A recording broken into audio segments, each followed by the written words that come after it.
If you recall the other day, I reported on the former MTV Teen Mom star Farrah Abraham and her unceremonious exit and arrest while partying at the Grandmaster Recorders restaurant in Los Angeles. Farrah's response to being handcuffed by one of their security guards and then arrested was that she was set up. She then shared the video of the security guard holding her down and attempted to gain sympathy with really no context as to how she ended up in that situation. She simply said that she had been conspired against, although as I told you before, it was due to her being belligerent with the staff, being asked to leave, refusing to leave, and then slapping a security guard on her way out, which earned her a one-way ticket to the ground outside of the restaurant before the police finally came in to intervene. Now, her ex, Simon Sarin, has released his thoughts on the matter. Following the news of her arrest, he tweeted a photo of the incident and said, "Not surprised, violent alcoholic." Simon had appeared on the MTV show here and there while the two were together for about 2 years. However, he then called it quits and broke up with her back in 2017. Simon had been the first serious relationship that she had had since the passing of her daughter's father, Derek Underwood. Derek had passed away back in 2008, just a month before his daughter Sophia was born. Farrah had reportedly been out partying with a friend when an eyewitness said that someone in the club had allegedly attacked her, someone they referred to as a Farrah hater. She then became belligerent, as I mentioned earlier, and so was asked to leave the club but refused to do so. Then at some point she slapped one of the venue's security guards. Initially, the police were not called to the situation. Instead, someone actually called in paramedics, but when they arrived, the report says that someone, presumably Farrah, was being so belligerent that the police had to be called in for backup. The security guard apparently then made a citizen's arrest, and Farrah was taken into custody and released shortly after. Another former MTV Teen Mom star, Janelle Evans, also hit out at Farrah, saying that she should be acting her age, saying in a statement to the press following the news, "Farrah needs to grow up and act her age. If she can't handle alcohol, she should stay home." Even more disheartening, Janelle said, is that it's sad she acts this way when she knows it's going to end up in the news and her daughter can read it.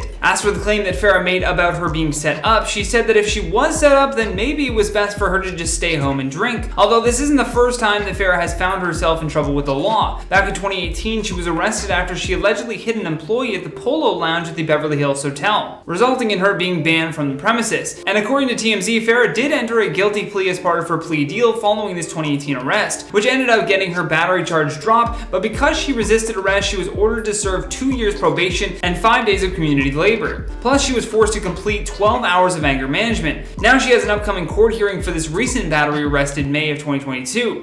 Her estranged mother, Deborah, also exclusively told the press that she is afraid for Farrah's daughter and is praying for a miracle. She adds, "Bad behavior has consequences, and you have to treat people with respect, people who don't have to get corrected." She then said that her daughter always believes that she is the victim. But I'd love to hear your thoughts on all this though, because that's all the time that we have for today. So stay classy, and I'll see you in the next one.